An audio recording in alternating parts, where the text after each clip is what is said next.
Bienvenidos a una nueva clase de nuestro curso de radiología en hemodinamia y en quirófano. Hoy vamos a hablar un poquito de electrofisiología cardíaca invasiva, de estudios electrofisiológicos y vamos a detenernos un poquito. Ustedes habrán visto que algunos temas los tocamos más en profundidad y otros los pasamos un poco más ligero, más rápido. Hicimos mucho hincapié en enfermedad coronaria porque es el cotidiano del trabajo en la sala de hemodinamia. En la mayoría de las salas de hemodinamia el 70% de los estudios son cinecoronografías o angioplastias coronarias. Y quisiera detenerme un poquito aquí con los estudios electrofisiológicos porque para los radiólogos todo lo que tiene que ver con este mundo de electrofisiología nos queda un poco lejos porque las imágenes son diferentes, porque hay muchas ondas de electrocardiogramas y electrogramas intracavitarios que hacen que perdamos un poquito el rumbo y que tengamos un poco de rechazo hacia estos procedimientos. Por eso lo vamos a dedicar un poquito de tiempo en profundidad. Pero primero quiero sacar 4 consultas que la coordinadora me dejó de ustedes en el foro del curso. Y la primera de ellas, yo no tengo los nombres de quién es la persona que me pregunta ni de dónde, pero me dicen cuáles son los problemas más comunes atendidos en el servicio de hemodinamia. El 70% de los pacientes que ingresan en las mayoría de las salas de hemodinamia, sabemos salas de hemodinamia que se conforman de diferentes formas y algunos trabajan con pediátricos y otros se dedican más a estructural, pero en la mayoría de las salas el 70% de trabajo tiene que ver con la enfermedad coronaria, con la angiografía coronaria y la angioplastia coronaria, ¿sí? Después hay servicios que se especifican más en neuro o en pediátricos o en estructurales, pero en la mayoría de los servicios los grandes problemas comunes que se atienden es la enfermedad coronaria y la gran urgencia sin infarto agudo de miocardio. Después, en orden de aparición, son las enfermedades aórticas, luego las alteraciones o las lesiones en los miembros inferiores, las claudicaciones, y luego la enfermedad carotidia y neurovascular. Pero cada sala se conforma para atender sus problemas y su mundo eh, estructurado al que desea atender de diferentes maneras. La segunda pregunta que me dejaron es si tenemos que tener un diplomado para comenzar hemodinamia o si se puede comenzar solamente con el título profesional habilitante de radiólogo. No sé de qué país me hacen esta pregunta, yo soy de Argentina. En Argentina ningún título de posgrado es prohibitivo, ni para los técnicos, ni para los licenciados, ni para los médicos tampoco, ¿sí? Un técnico radiólogo se recibe técnico radiólogo y puede operar o trabajar en cualquiera de las disciplinas anexas a radiología: hemodinamia, medicina nuclear, radioterapia, puede hacer tomografía, puede hacer resonancia, hasta radiología industrial puede hacer. Lo que habilita es la matrícula de radiólogo. Lo mismo pasa por los médicos. Un médico se recibe de médico, puede trabajar de cardiólogo, de neurólogo, de lo que quiera. Digamos, las formaciones posgrados son honoríficas en cualquier sentido, o es una forma de demostrar la formación especializada, pero no hay ninguna prohibición legal para que un médico oficie cualquier especialidad, aún sin haber hecho la especialidad en sí, o que un radiólogo ocupe cualquier posición de trabajo en cualquiera de las subespecialidades de la radiología sin tener un título, ¿sí? Todas estas formaciones son capacitaciones para que sepamos lo que estamos trabajando y para que tengamos un respaldo, si quieren, honorífico o un respaldo de capacitación, pero no son requerimientos legales, al menos en Argentina. La tercera pregunta es acerca de si el contraste lo administramos los técnicos. Hay una situación especial aquí. El contraste habitualmente lo inyecta el segundo operador. Habitualmente los hemodinamistas trabajan a dos: un primer operador que está al lado de la pierna del paciente poniendo y moviendo los catéteres, y un segundo operador es el que suele hacer las inyecciones de contraste. A veces el primer operador, a veces el segundo. En tal caso los técnicos no inyectamos directamente contraste, ¿sí? Cuando se utilizan las bombas inyectoras de contraste para llenar de contraste la aorta o ciertas cavidades más grandes, los ventrículos y demás, entonces a través de la bomba de inyección sí habitualmente le inyectamos los técnicos, hacemos el disparo. Los médicos nos dicen habitualmente la cantidad, el volumen, la presión, y nos dicen ahora, y los técnicos inyectan, ¿sí? bajo las situaciones específicas de los quirófanos de hemodinamia, que son lugares cerrados donde no hay acceso al público y donde trabajamos mano a mano con el técnico en todo, con el médico en todo momento, son situaciones especiales de trabajo, ¿sí? Por muchas veces en algunos servicios les va a tocar tener que cambiarse de segundo operador para ayudar al primer operador, para ayudar al médico, y en ese caso van a poner cuerditas, van a poner balones, van a inflar balones dentro de las arterias coronarias de los pacientes, van a inyectar contraste.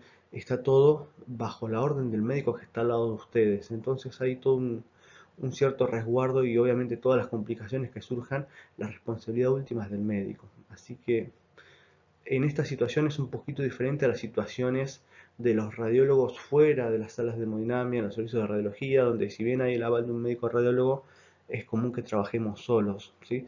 Dentro de las salas de cateterismo trabajamos siempre mano a mano con la orden directa del médico. Entonces muchas veces vamos a hacer cosas que pueden estar fuera de las tareas designadas como legales o habituales de los técnicos radiólogos y que van a estar avaladas por orden directa y presencia directa al lado de nuestro primer operador. La cuarta pregunta tiene que ver con respecto a la radioprotección. Si es verdad que nos irradiamos más, ustedes ya tuvieron 2 o 3 módulos acerca de radioprotección, en donde les habrán contado cómo cuidarse. La realidad es que la hemodinamia es el sitio donde mayores dosis de radiación tienen los pacientes. Y nosotros, si trabajamos dentro de la sala de hemodinamia, ¿sí? Por sobre todo con equipos muy viejos y en malas condiciones, y no sabemos, no tenemos la conciencia técnica para operar esos equipos, es probable que nos irradiemos más que en otros sectores.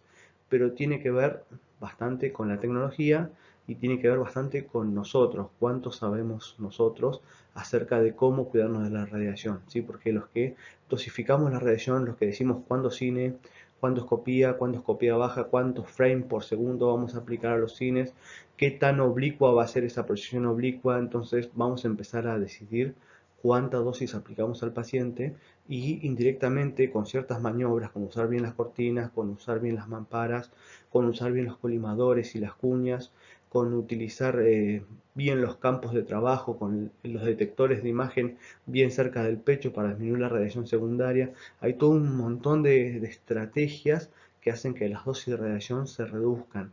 Y siendo equipos de los más nuevos, la radiación es ínfima, prácticamente similar a lo que sucede en cualquiera de los otros servicios. Por supuesto que depende de muchas cosas. Si no sabemos parar dentro de la sala, habitualmente lo habrán visto con las clases de radioprotección, pero el primer operador está de frente al paciente en el cinto de punción, el segundo operador está a su derecha y nosotros estamos a la derecha del segundo operador. Si nosotros nos sabemos colocar, tenemos no solamente todos los elementos de radioprotección, sino que tenemos el primer operador con su chaleco frenando la radiación, el segundo operador con su chaleco frenando la radiación, y nosotros estamos detrás y con nuestros chalecos plomados, nuestras antiparras, toda la radiación que llega hasta el tercer operador se calcula que es 100 veces menor que la que llega al primer operador. Si hacemos las cosas bien, la radiación es ínfima, no existe, ¿sí? Pero tenemos que estar conscientes de cómo trabajamos, conscientes de la radiación y de la radioprotección, y trabajar a conciencia en cuanto a los materiales, en cuanto a los equipamientos de protección personal y en cuanto al razonamiento de cómo diseñar los estudios, ¿sí? Si nosotros podemos ver una coronaria derecha, una oblicua izquierda con 25 grados, no la vamos a hacer con 50 grados de oblicua, porque sabemos que cada vez que aumentamos la angulación del tubo, la radiación es más y la radiación secundaria es mayor. Entonces, todas esas estrategias para tratar de utilizar la menor dosis posible repercute también en la dosis que vamos a tener de radiación secundaria nosotros absorbiendo. Así que la respuesta es si es verdad que nos irradiamos más, y la respuesta sería si trabajamos bien, no necesariamente, no. Dicho esto, entramos directamente en lo que es electrofisiología. Bien, la electrofisiología cardíaca o el estudio electrofisiológico es un estudio que se hace a partir de un cateterismo cardíaco dentro de la sala de hemodinamia, donde hacemos una evaluación del funcionamiento eléctrico del corazón, ¿sí? Donde tomamos mediciones del funcionamiento eléctrico del corazón en estado de reposo del paciente o bajo la estimulación eléctrica hecha por nosotros desde con catéteres, o bajo el efecto de ciertos fármacos que pueden llegar a demostrar patologías del sistema eléctrico del corazón. Los objetivos son detectar anormalidades eléctricas complejas que no se pueden ver bien o no se pueden valorar bien en el electrocardiograma de superficie, establecer cómo responden ciertas patologías eléctricas a la administración de ciertos fármacos, indicar la necesidad de un paciente de tener que implantarse dispositivos cardíacos como los marcapasos y la necesidad de indicar ablaciones, ¿sí?, o procedimientos terapéuticos para solucionar arritmias complejas en algunos pacientes. Nosotros sabemos que el corazón tiene un sistema eléctrico que late por sí solo, ¿sí?, y que dentro de ese sistema eléctrico tiene un sistema especializado donde los latidos nacen sobre la aurícula derecha, casi en unión con la vena cava superior, donde hay un punto que se llama el nódulo sinusal, y que este nódulo sinusal emite periódicamente estímulos eléctricos que hace que se distribuyen a lo largo de todas las células miocárdicas del corazón y que van haciendo, generando las condiciones iónicas eléctricas para que se genere la contracción de este músculo y tengamos así entonces un latido, una sístole. Bien, los latidos, ¿sí?, comienzan con la actividad eléctrica del corazón en el nódulo sinusal, que se desparrama a través de vías internodales o a través del músculo aurícula por todas las aurículas hasta llegar a un punto bien bajo en la aurícula, al lado de la válvula tricúspide, en donde está el nódulo aurículo-ventricular. Bien, ese nódulo aurículo-ventricular recibe la actividad eléctrica de las aurículas y tiene una función muy importante, que es retrasar la estimulación eléctrica o la conducción eléctrica. ¿Por qué? Porque entre las aurículas y los ventrículos hay un esqueleto fibroso que no deja pasar la actividad eléctrica del corazón. Entonces, las aurículas generan su latido, generan su actividad eléctrica, se contraen, pero ninguno de esa actividad eléctrica cruza hacia el lado del ventrículo, excepto por una sola fibra que sale de este nódulo auriculoventricular, que se llama haz de His. Este haz de His es el único punto de comunicación eléctrica entre aurículas y ventrículos. Entonces, entre el retraso que genera el nódulo auriculoventricular y el retraso que genera la única vía que cruza hacia los ventrículos, que es el haz de His, permite que las aurículas tengan su electricidad primero y se contraigan primero, y sincrónicamente, después de unos 200 milisegundos, se contraigan los ventrículos. Por eso es que la actividad eléctrica se frena hasta el nódulo AB, pasa solamente por el haz de His, y entonces tenemos las aurículas latiendo primero y los ventrículos latiendo después, de forma sincrónica, ¿sí? Si hubiera más comunicaciones entre aurículas y ventrículos laterían juntos, entonces no sería eficiente y no funcionaría el sistema de válvulas. Bien, además, si no tuvieran una sola comunicación, que es el haz de His, todas las miocitos eléctricos de aurículo-ventrículo cruzarían por todos lados y tampoco laterían todos juntos, ¿sí? La única forma de tener un latido sincronizado, aurículas primero y ventrículos después, es que tengamos este nódulo auriculoventricular y esta única vía de comunicación con los ventrículos, que es el haz de His, con una conducción que se hace más lenta, y una vez que cruzó hacia los ventrículos, ahí sí se desparrama a través de todos los miocitos. Esta conducción es muy rápida, entonces llega a todas las paredes de los ventrículos por igual rápido y después todo el músculo se contrae junto. Bien, esas son las condiciones normales de funcionamiento del sistema eléctrico del corazón.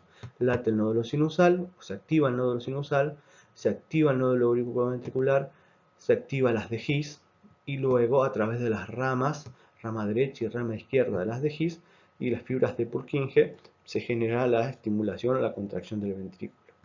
Eso ustedes saben que lo podemos ver en un electrocardiograma, en donde las ondas P refieren la actividad de la contracción del músculo cardíaco en la aurícula, y que el QRS indica el inicio de la contracción de los músculos en el ventrículo. Bien, entonces el nódulo sinusal se activa antes de la onda P. Cuando corren los latidos a través de la aurícula, se activa la onda P. Cuando llegan al nódulo auriculoventricular, se detiene, se retrasa, va a través del canal de His o de las de His, y cuando ya se activa el ventrículo vemos el QRS. Bien, ahora es muy difícil ver toda esa actividad que pasa entre el nódulo sinusal y el nódulo auriculoventricular hasta que se activa el ventrículo en esta imagen tan pequeña. Por eso en electrofisiología invasiva lo que hacemos es ampliar las imágenes y tomarlas de muchos lados. De hecho, cuando nosotros vemos un electrocardiograma, habitualmente no vemos una sola señal como vemos aquí en el monitor, sino que vemos varias señales. Y esas varias señales tienen que ver con todas las conexiones que nosotros hacemos eléctricas a los tobillos y a las muñecas del paciente y al cuerpo del paciente. Entre los tobillos y las muñecas lo que hacemos es un mapa en el eje coronal del cuerpo que nosotros vemos o distinguimos como D1, D2, D3, ABR que refiere al brazo derecho, ABR que refiere al brazo izquierdo y ABF que refiere el pie izquierdo. Hacemos un mapa donde nosotros vemos lo mismo electrocardiograma con su onda P, su QRS y la onda T, PQRST, pero visto desde distintos lados del plano coronal del cuerpo. Y lo mismo con estos electrodos que ponemos sobre el pecho, hacemos un mapa en el eje axial que va desde derecha hacia el lateral izquierdo del paciente. Y los conocemos como B1, B2, B3, B4, B5, B6, en donde B1 es el primer electrodo que está frente al pecho y B6 es el último electrodo que está debajo de la axila. Y hacemos un mapa de la activación eléctrica del corazón desde el eje frontal hasta el plano lateral. Con este mapa nosotros podemos ver los mismos latidos del corazón vistos de distintos lugares y no solamente podemos detectar una normalidad o una arritmia, sino podemos saber desde qué parte del corazón se está produciendo esa arritmia o esa anormalidad. Cuando trabajamos en electrofisiología invasiva, lo que hacemos es tomar esos ECG, pero ampliarlos para poder ver con mayor detalle la actividad eléctrica. Vean, acá tienen ustedes D1, D2, D3, ABR, ABR, ABF y de B1 a B6, que son las mismas derivaciones que utilizamos en el electrocardiograma normal, solamente que miren, dos latidos que ocupan este espacio, los ampliamos para que se vea todo más lento y todo más separado, donde aquí vemos un QRS, donde aquí vemos una onda P bien ampliada y donde vemos el próximo QRS que se ve ancho porque estamos ampliando la imagen, lo estamos haciendo más ancho todo, más largo. Entonces, en vez de tener este poquito espacio entre la P y el QRS para ver qué sucede allí, tenemos todo este espacio entre la P y el QRS para ver qué situaciones ocurren en el medio.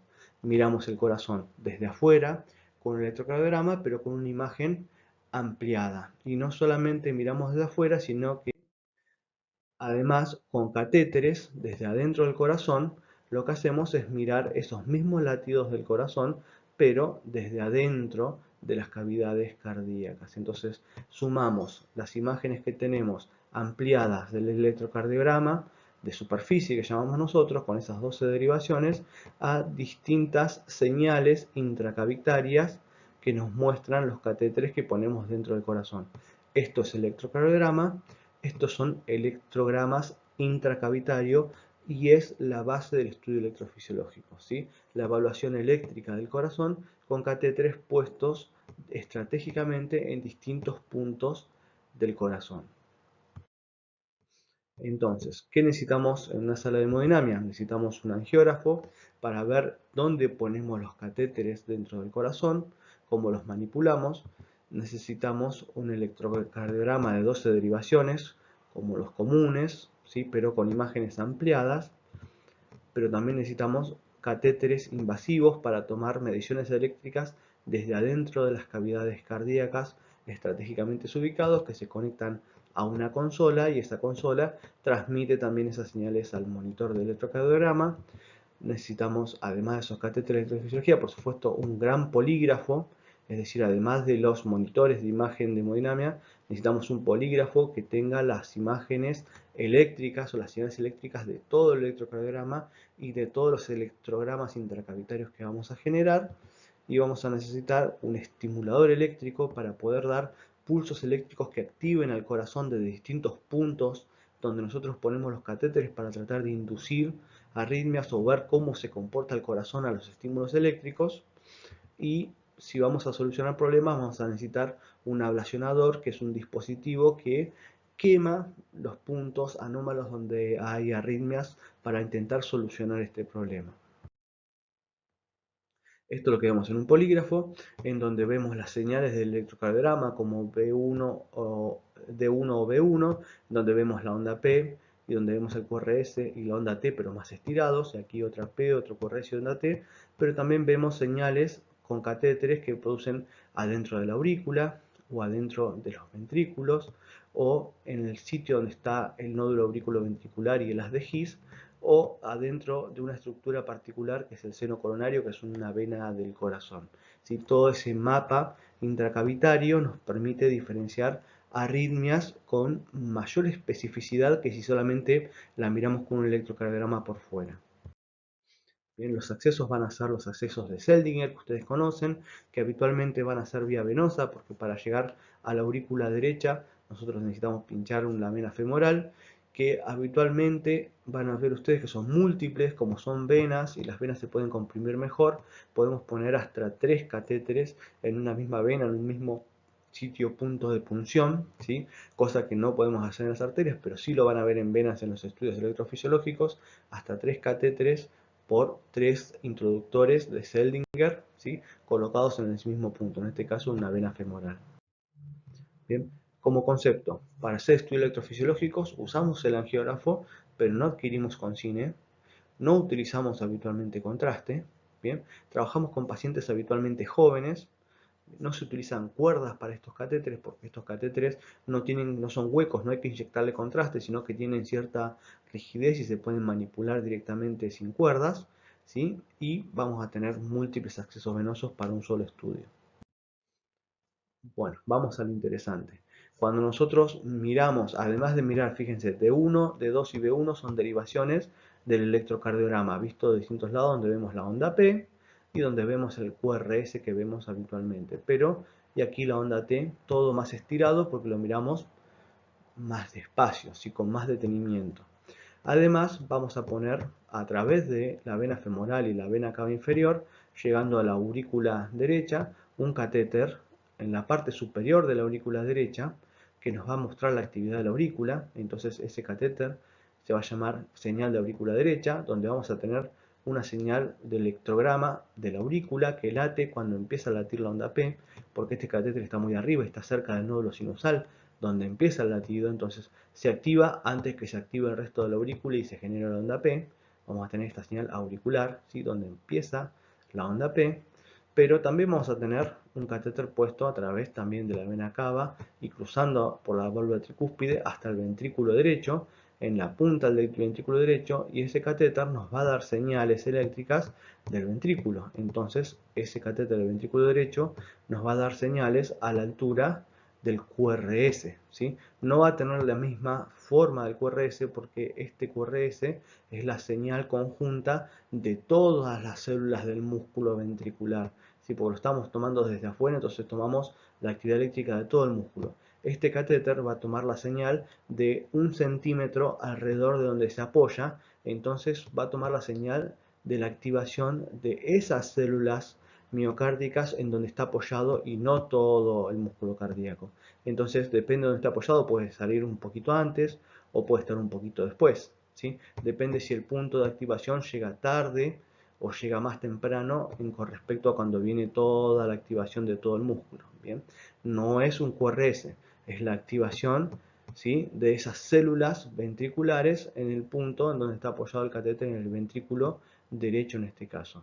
Vamos a tener un tercer catéter que lo vamos a colocar ahí en el haz de His, justo al lado de la válvula tricúspide, en donde está el nódulo auriculoventricular y donde está el haz de His que cruza hacia los ventrículos.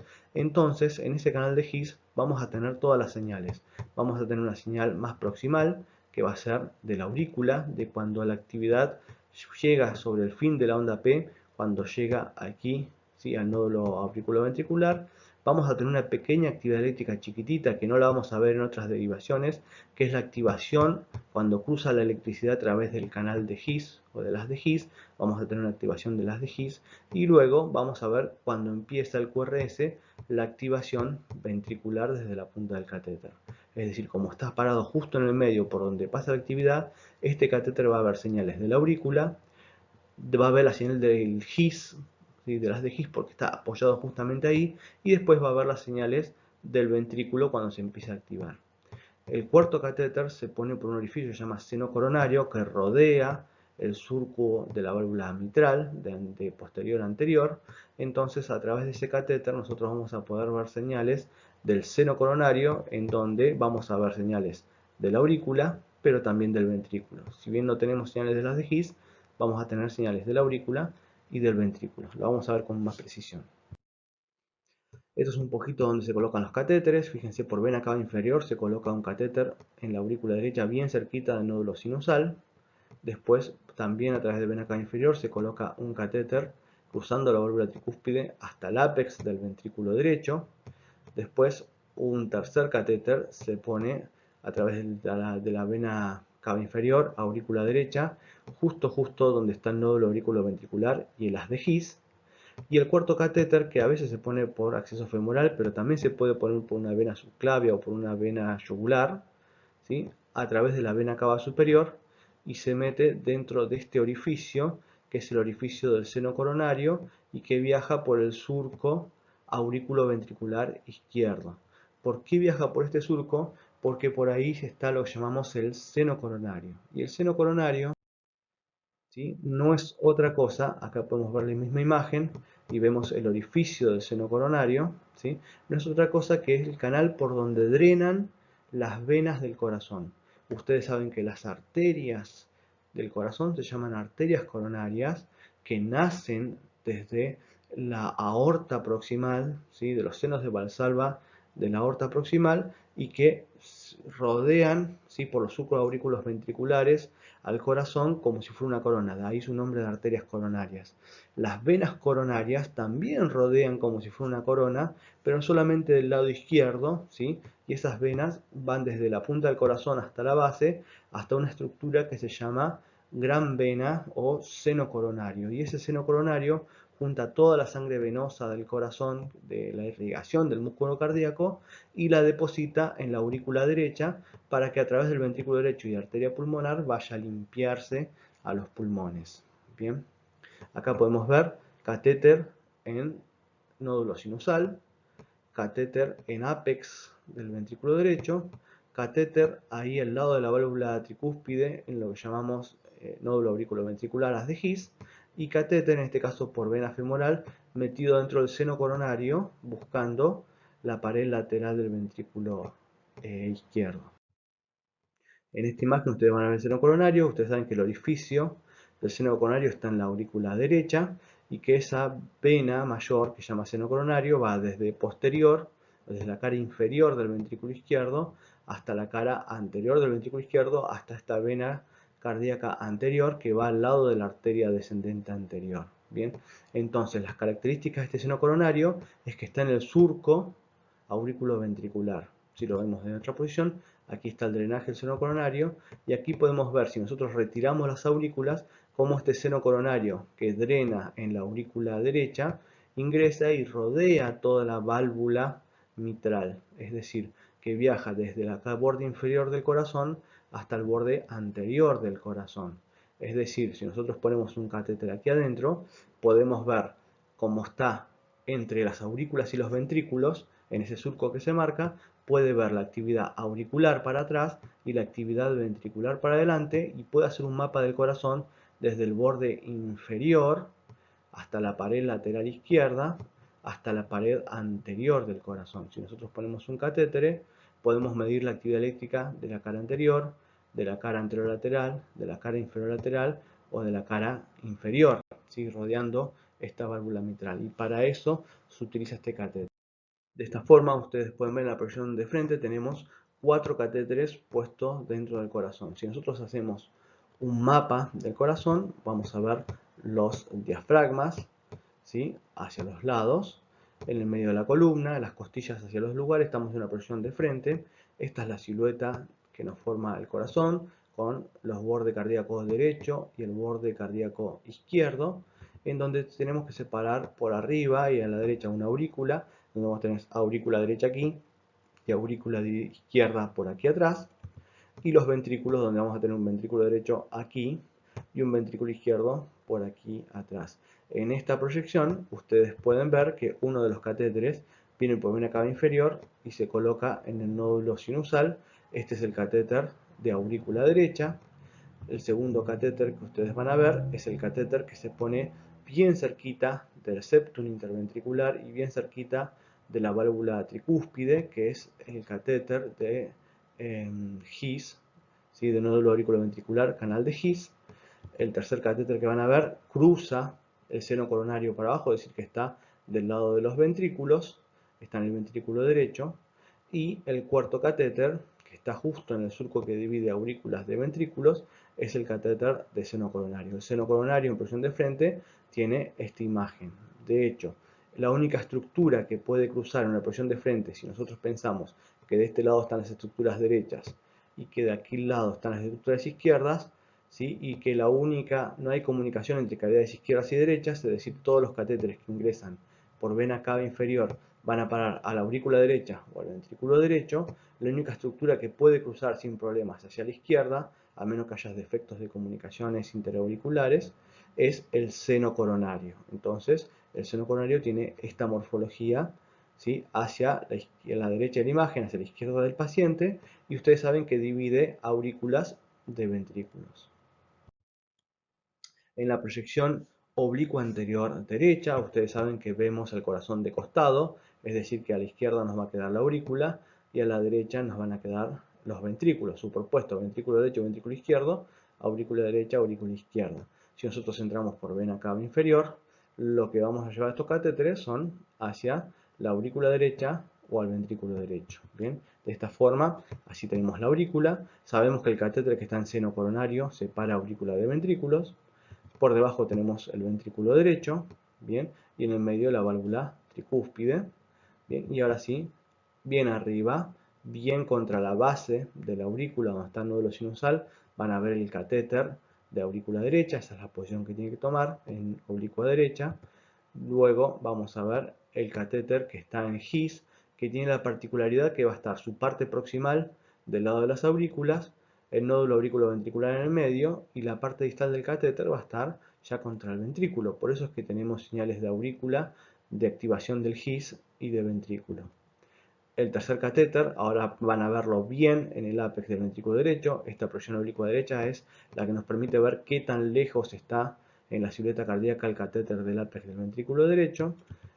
Y la cuarta imagen va a ser la que separa aurículas de ventrículos, que es la imagen del seno coronario, que aquí lo vamos a ver recto. Aquí no sabemos si está bien metido en el seno coronario o no, sino que lo único que podemos ver es que este catéter separa aurículas de ventrículos. La mejor posición para ver el catéter seno coronario es la oblicua izquierda. Si ustedes se acuerdan de corazón oblicuo izquierdo, estamos viendo el corazón desde la punta hacia su base. En este sentido tenemos las aurículas aquí y superpuesto tenemos los ventrículos. Así que esta concepción que utilizamos para el ventrículo, para la oblicua derecha, no nos sirve. Lo que nos sirve a nosotros aquí es separar el corazón según aurículo y ventrículo derecho, cavidades derechas del corazón, del lado izquierdo de la imagen, y cavidades izquierdas del corazón del lado derecho de la imagen, ¿sí? Y el septum interventricular e interauricular en el medio. Entonces ahora sí podemos ver que los catéteres suben por la vena cava inferior y que vamos a ver el catéter que va arriba de todo es el catéter que va a aurícula derecha, el catéter que se acerca más al septum interventricular en el punto medio es el catéter del His. El catéter ventricular, perdón, el catéter ventricular lo vamos a ver, pero lo vamos a ver hacia el ápex del ventrículo derecho. Vamos a ver que está del lado derecho de la silueta cardíaca, pero no vamos a ver si está en la base o está en el ápex. Para eso sirve la oblicua derecha. Lo que sí vamos a ver es el catéter del seno coronario, porque la única estructura, la única forma natural de pasar desde la aurícula derecha y cruzar el septum interventricular e ir a buscar el borde derecho de la imagen o el borde izquierdo de la silueta cardíaca es el seno coronario, porque el seno coronario tiene el orificio de salida en la aurícula derecha y cruza luego a través de la válvula mitral rodeándola de posterior hacia anterior, ¿sí? Es la única forma. Cuando ustedes tienen un catéter que cruza, si no hay una comunicación anómala, es el seno coronario. Una vez que sabemos cómo se observan los catéteres en oblicuo izquierda, donde vemos el seno coronario cruzando hacia la derecha de la imagen, y el catéter en el GIS contra el septum interventricular, y los catéteres de aurícula derecha, en este caso rodeando toda la aurícula, de una oblicua derecha, donde vemos el catéter del ventrículo derecho en el ápex del ventrículo, el catéter del seno coronario separando entre aurículas y ventrículos, el catéter auricular buscando la pared de la aurícula y el catéter del GIS cruzando un poquito el catéter del seno coronario para saber que lo proximal está en aurícula y que lo distal está en ventrículo, ¿sí? La forma, una vez que las identificamos, es saber que cada uno de estos puntos, de estos conectores, los vamos a numerar de distal a proximal. Entonces, cuando tengamos todas las nomenclaturas de las líneas de electrocardiograma y de los electrogramas intracavitarios, al catéter de aurícula derecha le vamos a decir aurícula derecha 1, RA1, ¿sí? O AD1 a los distales, AD2 un poquito más proximal, AD3 más proximal. A los catéteres del seno coronario le vamos a llamar CS por seno coronario o coronary senus, ¿sí? De distal a proximal, 1, 2 los distales, 3 y 4 más proximal, 5 y 6 más proximal, 7 y 8 más proximal, 9 y 10 más proximal, a veces algunos tienen 11 y 12 más proximal. Entonces cuando veamos las ondas, vamos a ver que 1, 2 o distal está hablando de la pared anterolateral del ventrículo izquierdo o del seno coronario, y que los catéteres más proximales, 9, 10, 11, 12, van a hablar de la posición bien septal inferior, ¿sí? Lo mismo con el ventrículo, si decimos RB1, right ventricle, si ventrículo derecho 1 va a ser la más distal, después va a venir 2 que está más proximal y 3 que está más proximal, y el GIS también lo vamos a decir GIS distal, GIS medio o GIS proximal. Con esa nomenclatura nosotros los ponemos en el polígrafo para empezar a ver este mapa de señales, en donde primero vamos a tener las imágenes del electrocardiograma. Podemos tener todas o podemos dejar algunas. En este caso dejamos la calibración de 1, que tendría que ser entre la muñeca derecha y la muñeca izquierda, y la derivación B1, que es este buscapolo que está en la parte anterior del pecho, ¿sí? Estos nos dan una onda P, un QRS y una onda T. Pero luego, con los catéteres, vamos a decir, bueno, vamos a tomar el catéter de aurícula derecha y vamos a usar un solo canal. Entonces vamos a utilizar el distal. Y a eso lo vamos a llamar HRA, en este caso, aurícula derecha alta, high, ¿sí? HRA significa aurícula derecha alta. Si utilizáramos estos dos canales, podríamos decir aurícula derecha baja. Bien.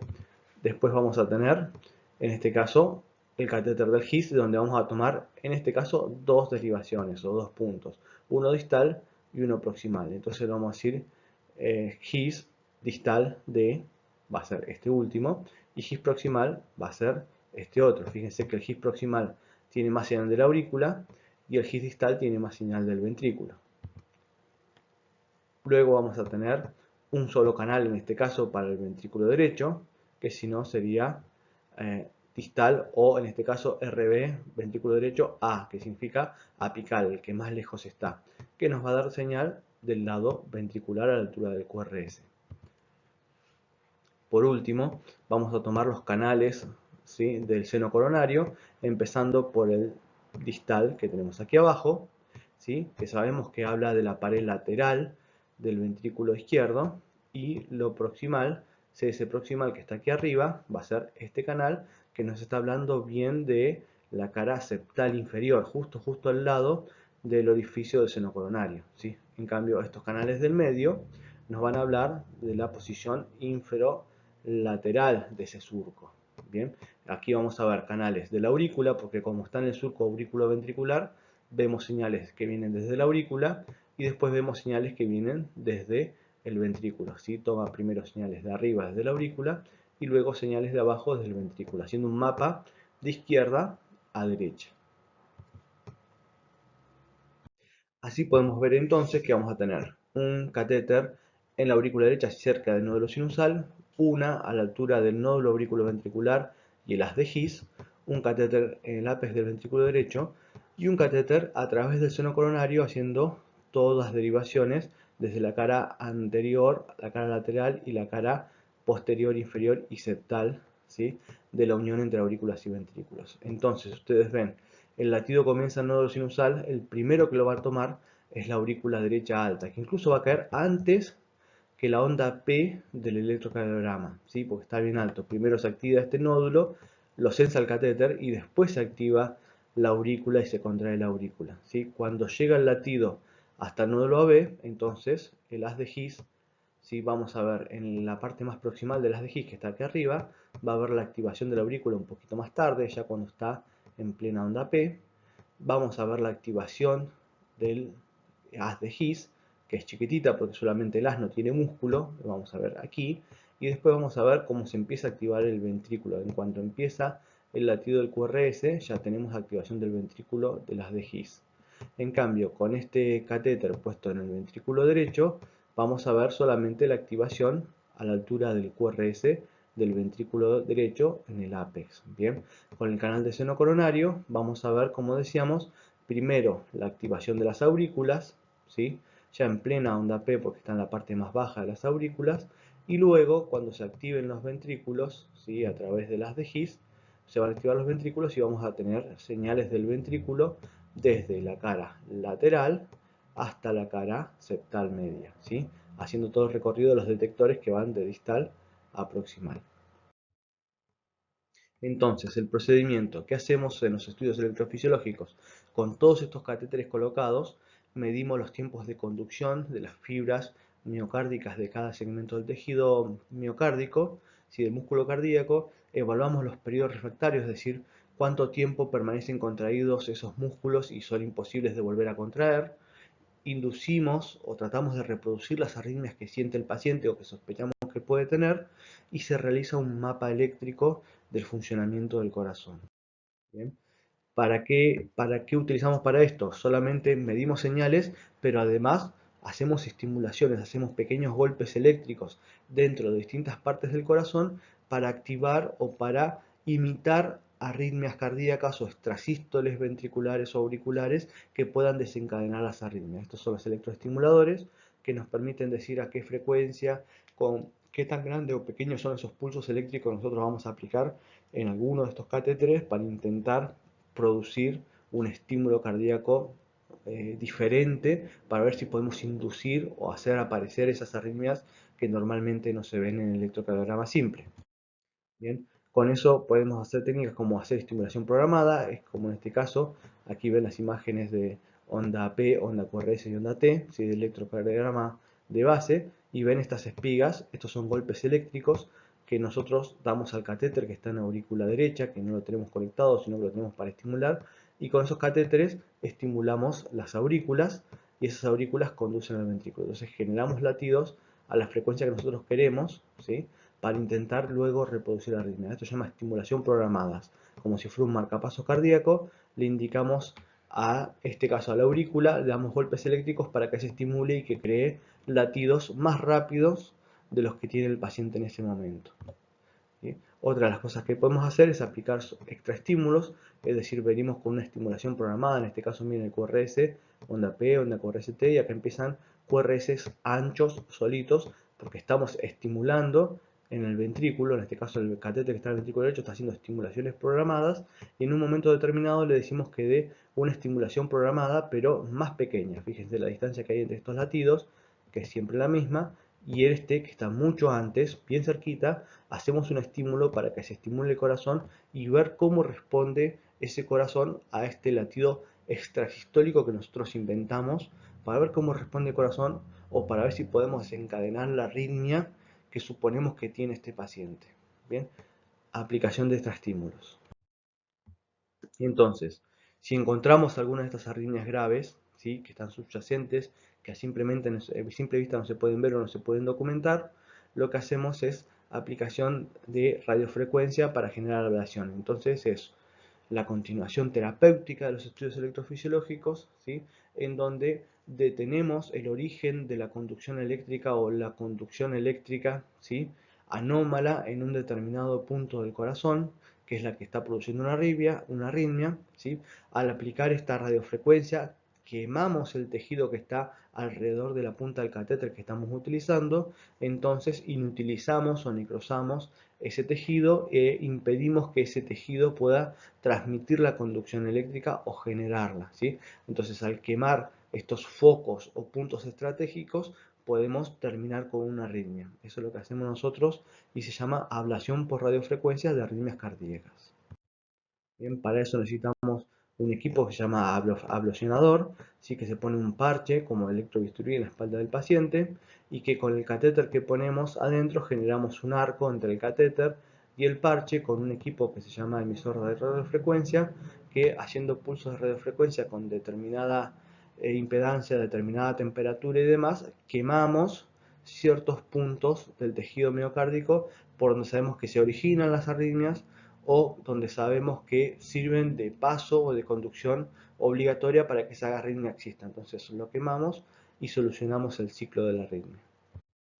Bien. El catéter que se utiliza para hacer estos procedimientos es un catéter especial que se puede mover desde el mango, desde afuera, se le puede cambiar la angulación o las curvas, entonces podemos dirigirlo al punto exacto donde nosotros necesitamos, bien, y que tiene señales para atrás por momentos para que veamos la onda eléctrica de la punta de ese catéter en el polígrafo, ¿sí? Poder imitar las posiciones que tenemos donde nosotros pensamos que eléctricamente está la arritmia, y también se puede conectar con el ablacionador para que aplique los pulsos de radiofrecuencia y quemar las arritmias presentes.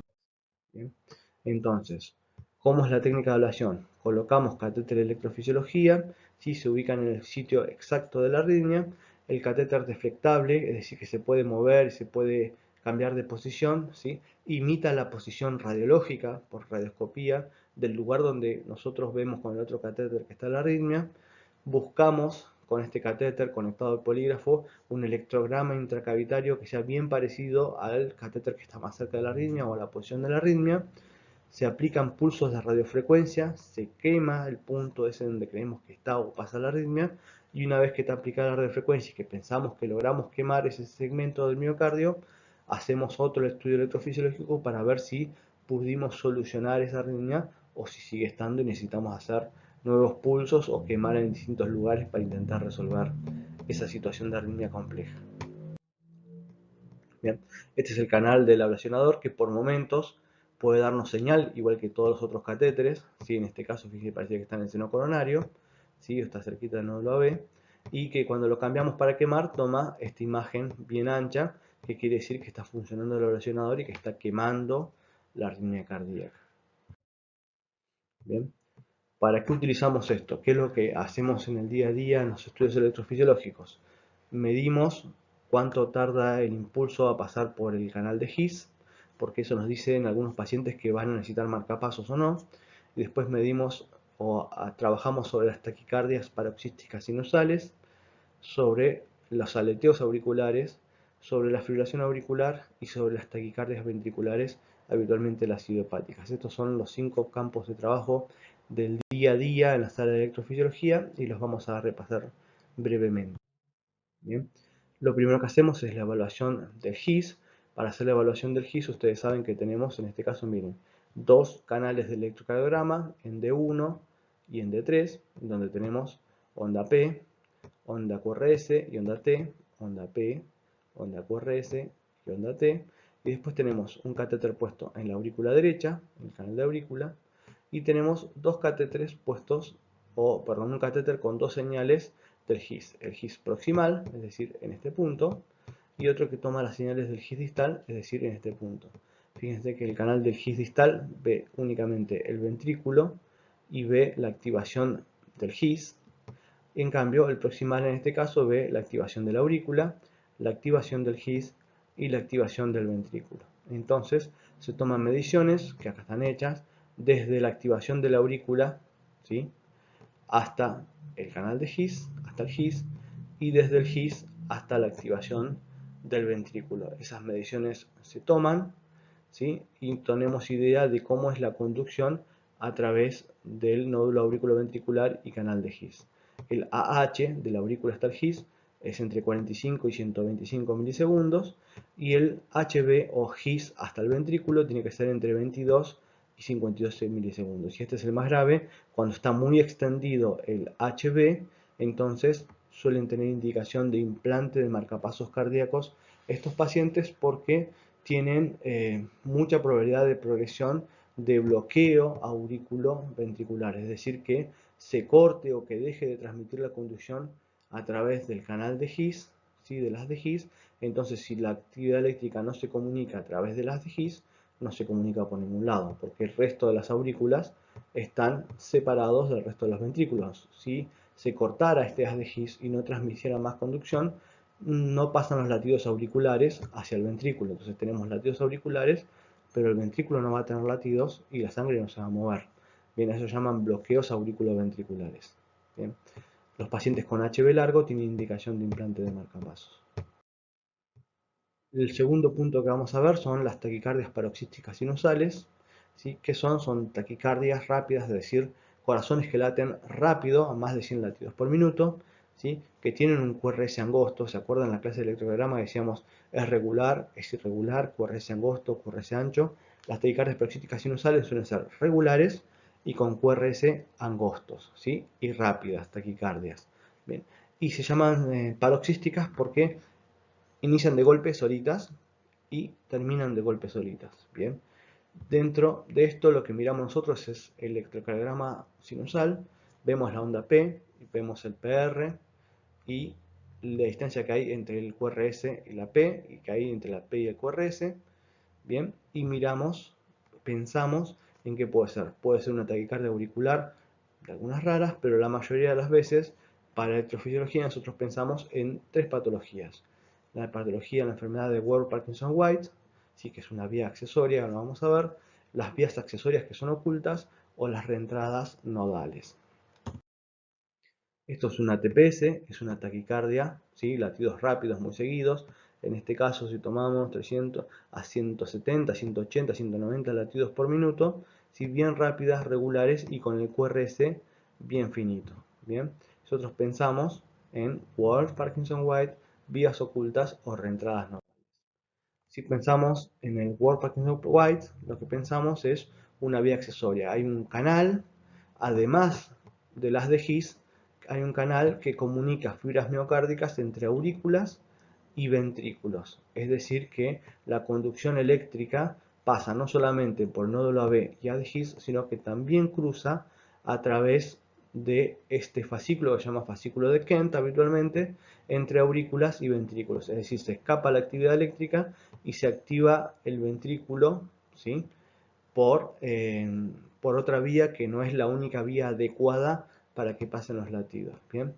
Se presentan con preexcitación, es decir que cuando llega el latido de la aurícula hasta el nódulo AB se retrasa, pero esta vía no. Por aquí pasa el latido, entonces parte del músculo cardíaco se activa a través de esta vía y otra parte del músculo cardíaco se activa a través de las de His normalmente. Bien, esa conducción puede ser de las aurículas a los ventrículos, pero también puede ser activación de los ventrículos hacia las aurículas, lo que se llama conducción retrógradas, y es habitualmente en pacientes jóvenes.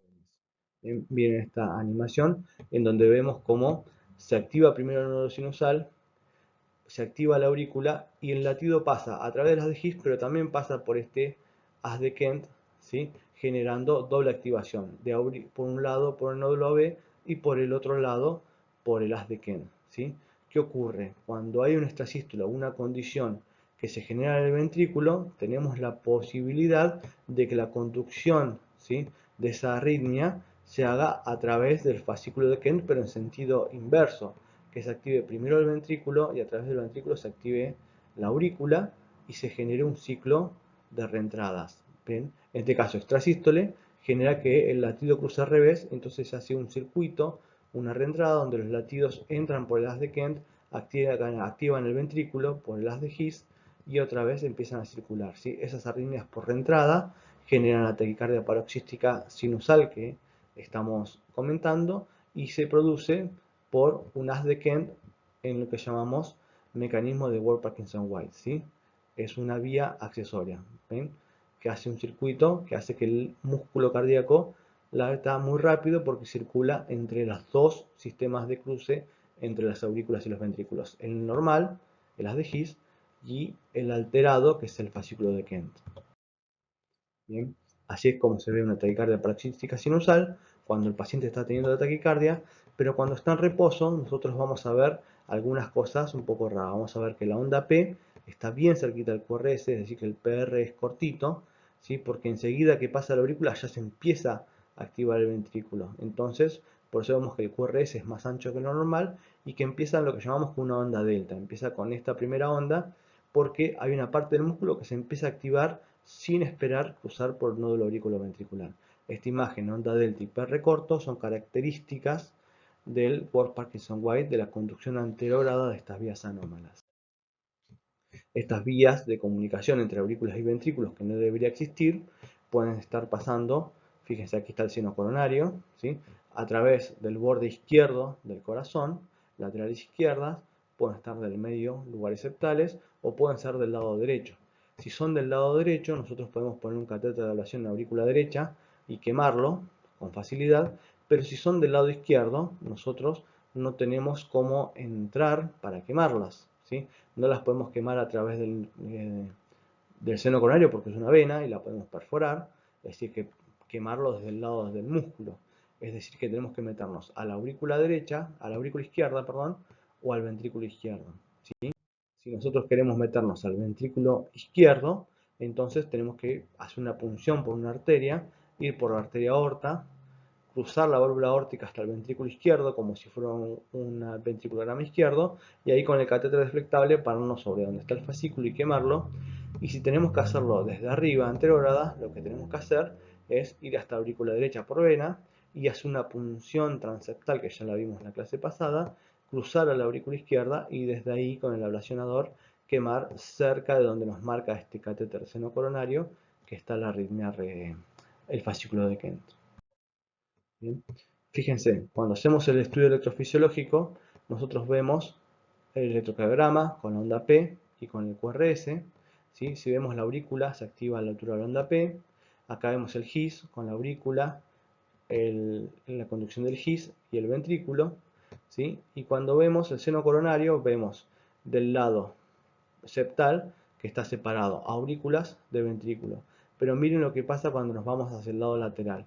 En el lado lateral están unidos, no están separadas aurículas de ventrículos. ¿Sí? Vean cómo esto va en diagonal en vez de estar perpendicular. Esto es porque por esta altura está pasando directamente por el fascículo de Kent la conducción de aurícula a ventrículo. Entonces están pegados. Y a medida que nos alejamos de ahí se ven más separados como se ven normalmente. Esta imagen en diagonal, ¿sí?, del canal del seno coronario, el que nos está diciendo que hay una conducción por una vía anómala, en este caso el fascículo de Kent. ¿Sí? Así se ve en el paciente sinusal, porque conduce normalmente de esta forma, ¿sí?, pasando el latido por el fascículo de Kent.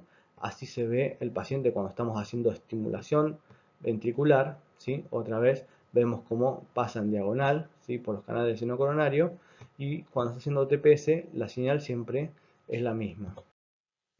Cuando nosotros tenemos este paciente con preexcitación, ven estos canales seno coronario como va en diagonal, como les estaba mostrando. Cuando quemamos el punto que está aquí del fascículo de Kent, solucionamos la arritmia, entonces todos los canales quedan separados, aurículas por un lado y ventrículos por otro, porque esperan a que el latido pase por el nódulo auriculoventricular y el haz de His, ¿sí? Los latidos están separados y eso nos indica que solucionamos o que quemamos efectivamente ese haz de Kent con el ablacionador. La segunda patología que tenemos que ver son las vías accesorias ocultas, y las vías accesorias ocultas en exactamente el mismo fascículo de Kent, ¿sí?, que hace la conducción anómala y que hace que tengamos una vía accesoria, nada más que no va a conducir anterogradamente en todos los latidos, entonces no va a tener PR corto, entonces no va a tener la onda delta del electrocardiograma, entonces no lo vamos a poder ver en el CG, no va a ser un Wald-Parkinson-White. Solamente cuando tengamos una extrasístole ventricular va a conducir retrógrado y va a generar la arritmia. Por eso lo llamamos ocultas, porque no se pueden ver por el ECG normal. Entonces no es Wald-Parkinson-White, pero sí es una vía accesoria y se quema de la misma manera, ¿sí? Tenemos que llevar el catéter, si está del lado derecho, por la aurícula derecha, y si está, o del ventrículo derecho, depende de qué lado vamos a quemarlo, y si está del lado izquierdo hay que entrar por punción transeptal o a través de la aorta del ventrículo izquierdo, quemarlo y buscar que no tengamos más esa forma en diagonal en el seno coronario que nos indica que el latido está cruzando anticipadamente por algún lugar del surco auriculoventricular donde no está el haz de His. La tercera causa de taquicardia paroxística sinusal que vamos a buscar son las reentradas nodales. En las reentradas nodales, a diferencia, no hay una vía accesoria, no hay un fascículo de Kent, ¿sí? Sino que utiliza un mecanismo bien conocido del nódulo auriculoventricular y el haz de His, que recibe la actividad eléctrica por dos vías, una vía superior, que es de conducción eléctrica más rápida, y una vía eléctrica inferior, que es de conducción eléctrica más lenta.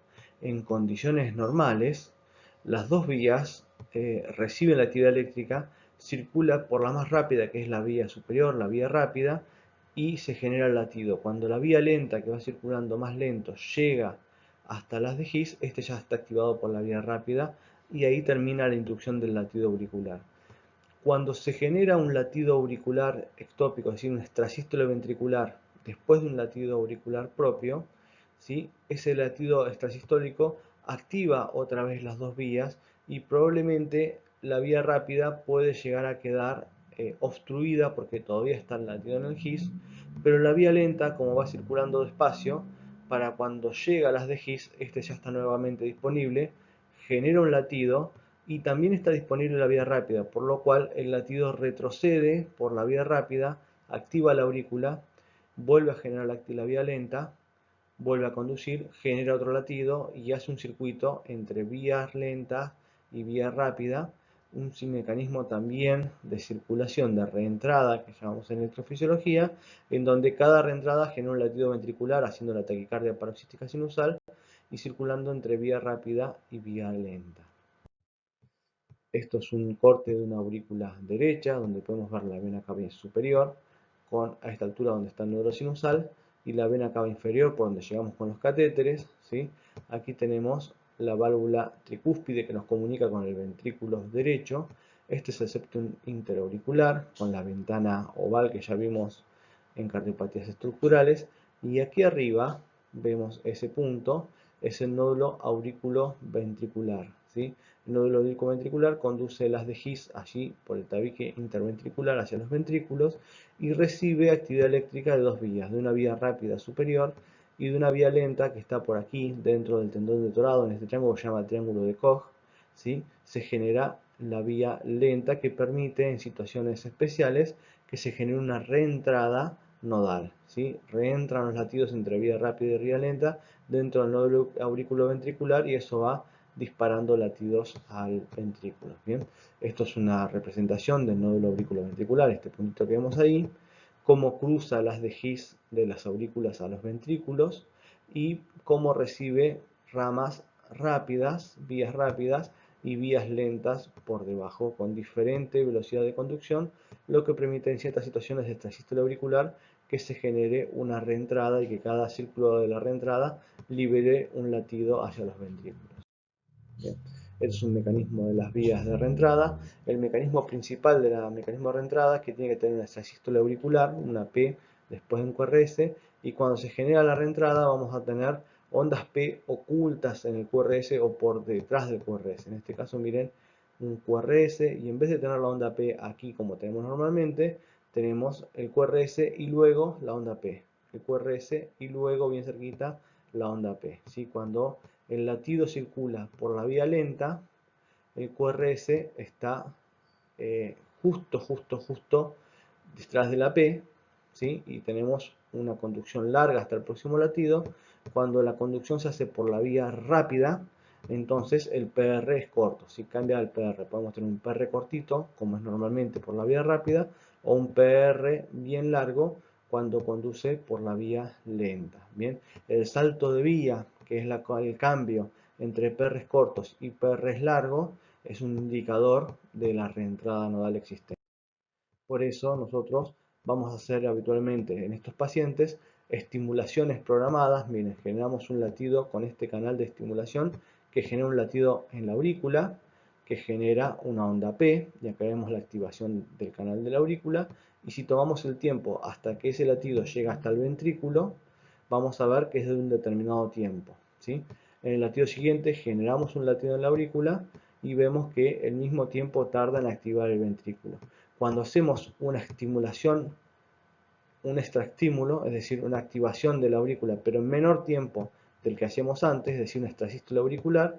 Aquí vemos que generamos un latido en la aurícula, pero para llegar hasta el latido del ventrículo pasó más tiempo, es decir, que este PR es más largo que este PR anterior. Esto es porque esto conducía por la vía rápida, por aquí normalmente, y que cuando hicimos la extrasístole hicimos circular el latido por la vía lenta, ¿sí?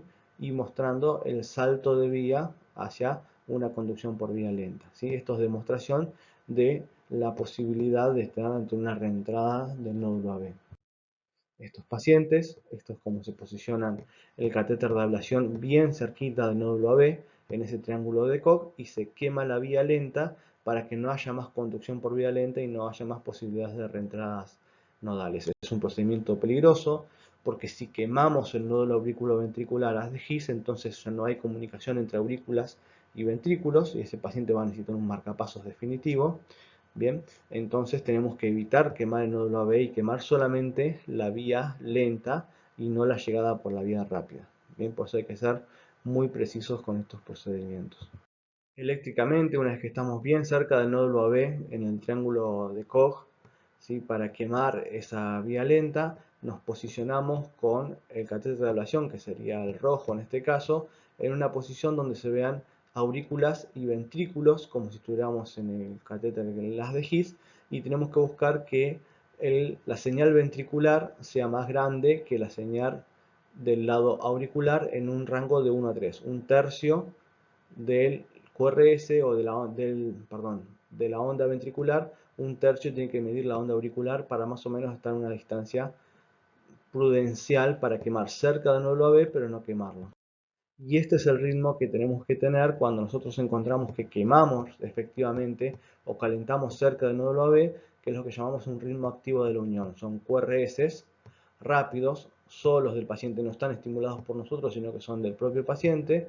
Es una taquicardia, pero que no tiene onda P. Nacen en la unión auriculoventricular y esto se da por la liberación de acetilcolina que genera en el nódulo auriculoventricular la temperatura del catéter de ablación. ¿Sí? Es un signo indirecto de que lo que nosotros quemamos fue eficaz. Después de esto habría que volver a hacer las pruebas y ver si podemos encontrar ese salto de vía, si lo podemos reproducir. Si no se puede reproducir el salto de vía es porque la vía lenta está efectivamente quemada. ¿Bien?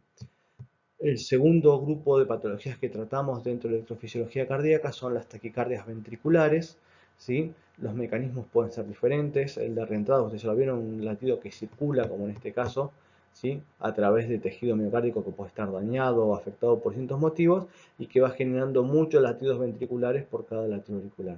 Esto es uno de las taquicardias que causan las paradas cardíacas o que causan deterioro grande del funcionamiento del corazón. ¿Sí? Y se tratan por electrofisiología cuando las drogas que evitan las arritmias, como la amiodarona y demás, fracasan y no son suficientes. ¿Bien? Se dividen estos tipos de patologías de taquicardias ventriculares según dónde se genera el foco, dónde se producen, en qué parte del miocardio. ¿Sí?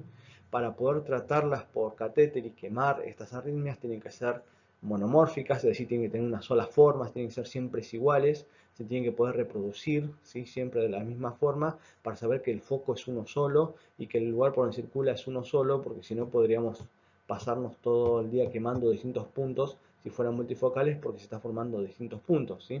Para poder quemarlas se tienen que formar de un solo punto y tienen que verse siempre igual para que nosotros podamos inducir esa arritmia, ver por dónde cruza o por dónde circula para poder cortar ese circuito y que deje de funcionar. ¿Bien? Tienen que poder inducirse con el catéter o de forma farmacológica y tenemos que poder localizar el punto de origen o por donde circulan para poder quemar. Esto es lo mismo, el patrón tiene que ser siempre la misma. Esta es la arritmia, miren, tiene esta morfología y en todas las derivaciones del electrocardiograma se ven igual, ¿sí? No cambia, el lugar es el mismo, la forma es el mismo, el tamaño es el mismo, ¿sí? Son monomorfas y repetitivas, quiere decir que la arritmia se produce en el mismo lugar y que circula por los mismos lugares.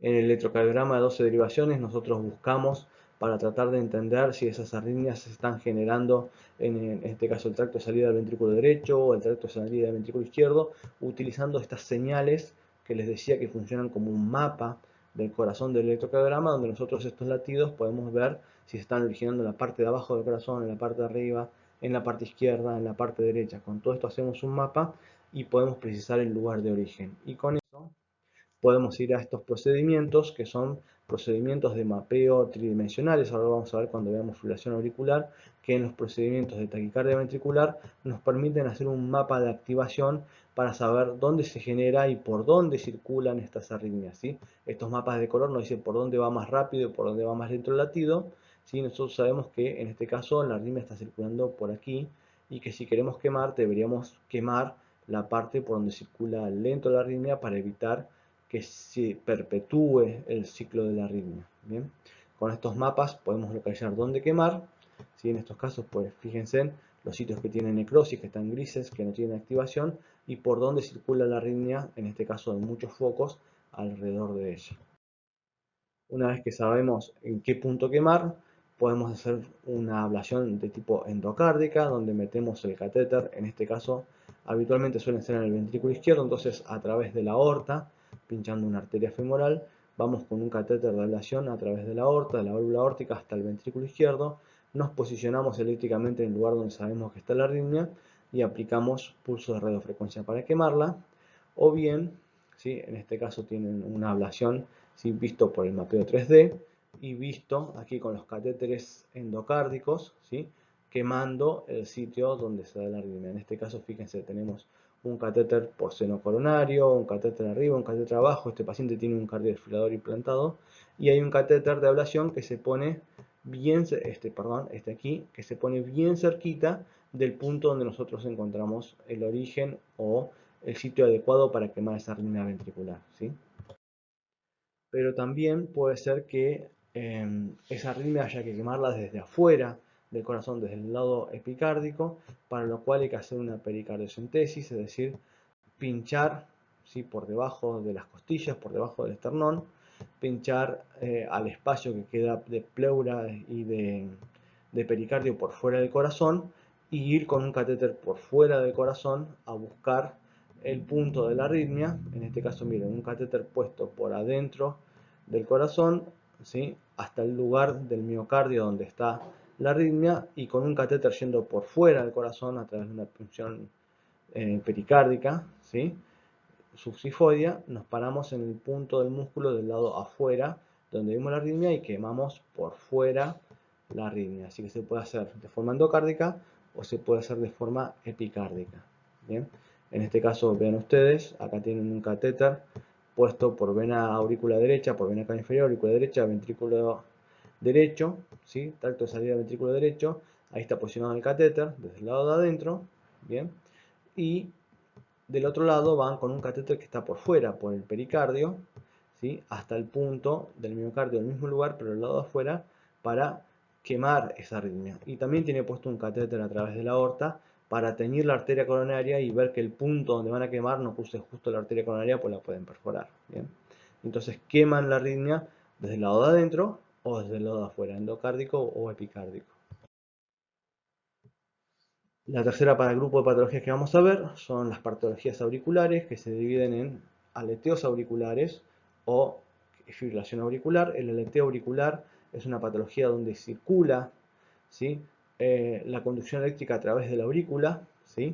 En forma circular entre todas las paredes de la aurícula, de pared anterior a pared posterior o de pared media septal a media lateral, ¿sí? Y cada vez que pasa por un nodo auriculoventricular genera un latido, ¿sí?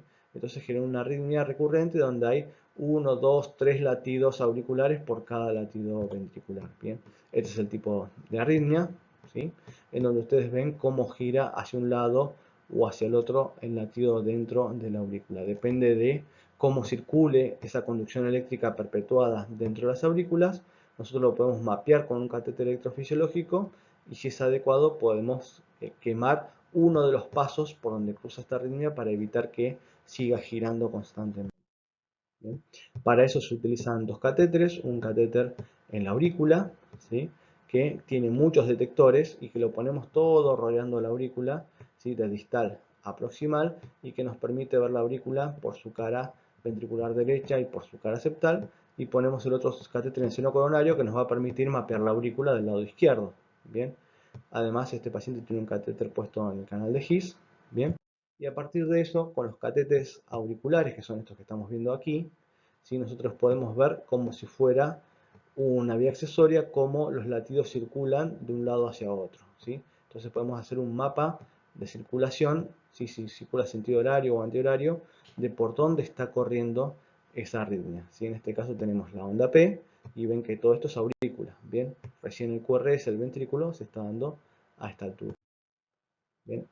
Lo que sucede en este caso, aquí tienen un diagrama hecho por mí, tenemos la aurícula por un lado, el ventrículo por otro lado y la válvula tricúspide separándolos, y la arritmia circula, en este caso, de arriba a abajo, ¿sí? Por la aurícula. Cada vez que pasa por el nódulo auriculoventricular, lanza un latido. Si no puede, cada 2 veces que circula, larga un latido, o cada 3 veces que circula, suelta un latido. De cualquier forma, genera una arritmia que es peligrosa. Entonces lo que hacemos es, por este canal que se produce aquí abajo, entre la válvula tricúspide y la vena cava, hay un segmento que se llama istmo cavo tricuspidio, el cual es paso obligatorio para esta arritmia, pues no puede pasar por arriba de la válvula, no puede pasar por la vena cava inferior, así que sí o sí tiene que pasar por ese segmento del istmo cavo tricuspidio. Y lo que hacemos con el catéter de ablación es ponernos ahí contra la válvula tricúspide y quemar toda una línea a través de ese istmo cavo tricuspidio hasta que el catéter cae en la vena cava inferior. Entonces, si quemamos el tejido, no dejamos pasar la electricidad por el istmo cavo tricuspidio y la arritmia se corta, ¿sí? Hacemos todos los puntos, ¿sí? Y hacemos una línea de corte a través de ese istmo cavo tricuspidio, ¿sí? De esta forma. Entonces, aquí tenemos paciente puesto en la oblicua anterior derecha, ¿sí? Los 3 accesos venosos, un acceso en la aurícula, un acceso en el seno coronario y el catéter de ablación puesto sobre el piso de la aurícula contra la válvula tricúspide, y lo que hace es quemar toda esa línea hasta que el catéter cae en la vena cava inferior y termina con la circulación de esa arritmia, ¿sí? Aquí vemos el paso a paso, como el catéter va cortando desde la válvula tricúspide hasta que finalmente cae el catéter en la vena cava inferior. Entonces, si el paciente estaba con el flutter activado, el aleteo auricular, cuando terminamos de cortar, se corta la arritmia y el paciente vuelve a tener el ritmo sinusal. Bien, nosotros testeamos de que no podamos generar esa arritmia, ¿sí? Desde un lado ni desde el otro del corazón, y si no la podemos volver a provocar es porque eventualmente o por el momento logramos quemar ese canal de cruce obligatorio del istmo cavo tricuspidio y la arritmia está resuelta. Bien. El último punto que nos queda por ver son las fibrilaciones auriculares. Las fibrilaciones auriculares son aurículas que laten constantemente y que generan un sistema de batimiento donde no hay un latido efectivo de las aurículas. Por lo tanto, las aurículas quedan quietas y empiezan a generar trombos. Ustedes ya lo saben muy bien, ya lo hemos visto. Esos trombos viajan, ¿sí? Por el torrente sanguíneo de aurícula izquierda, por sobre todo aurícula derecha, a ventrículo izquierdo, de ventrículo izquierdo a aorta, van a parar hasta la cabeza y son un 30% de las formaciones de los ACV isquémicos, ¿sí? Son esos trombos que se generan en las aurículas.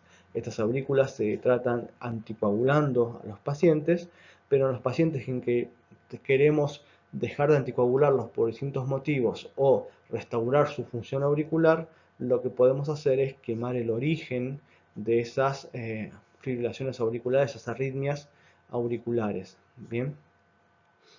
Este es el ritmo clásico de la fibrilación auricular, donde no hay ondas P, sino que hay unas ondas bien pequeñas desorganizadas en la aurícula, y el ritmo es un ritmo irregular con QRS angosto. Ritmo irregular, QRS angosto, es típico de la fibrilación auricular.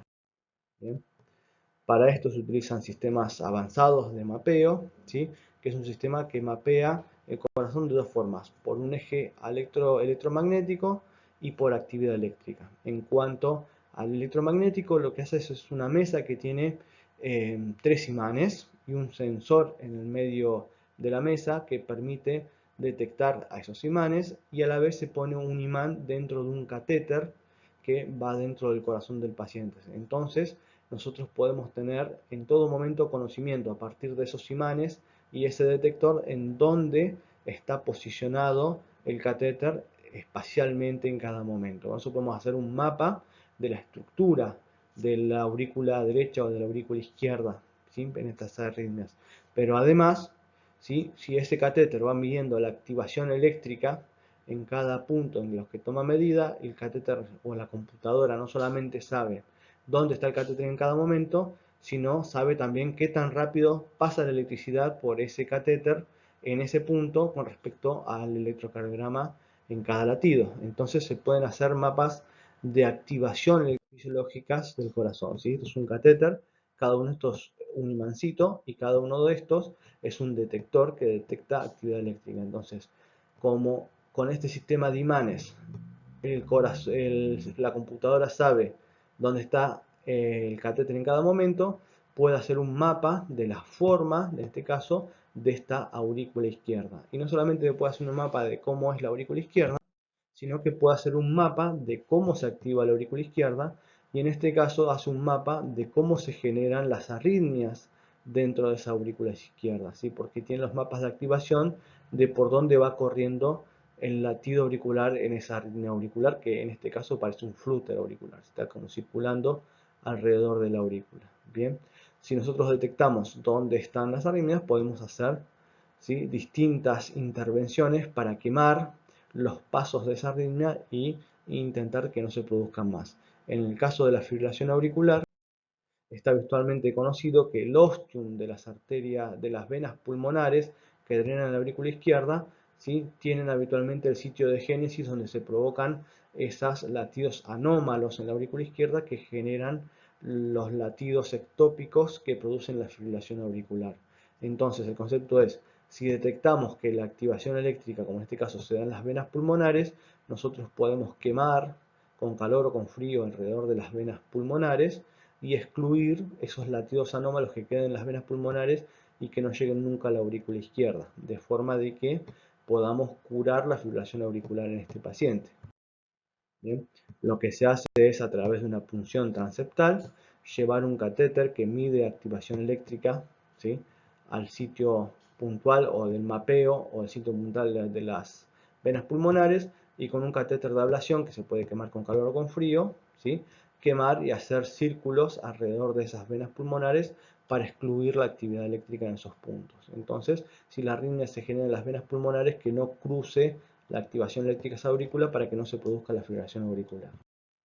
¿Sí? Se puede hacer con calor, como veíamos recién, con un catéter midiendo, que son estos, que son deflectables y que se pueden apoyar en las venas pulmonares, y quemando alrededor para que esas células se necrosen y no puedan transmitir o conducir la electricidad, o bien con unos balones, ¿sí?, que llevan líquidos tremendamente fríos hasta este punto y evitan, queman por frío, inactivan las células por frío, también las queman y evitan que esas arritmias que se generan en las venas pulmonares crucen hacia las aurículas izquierdas, solucionando la situación de fibrilación auricular.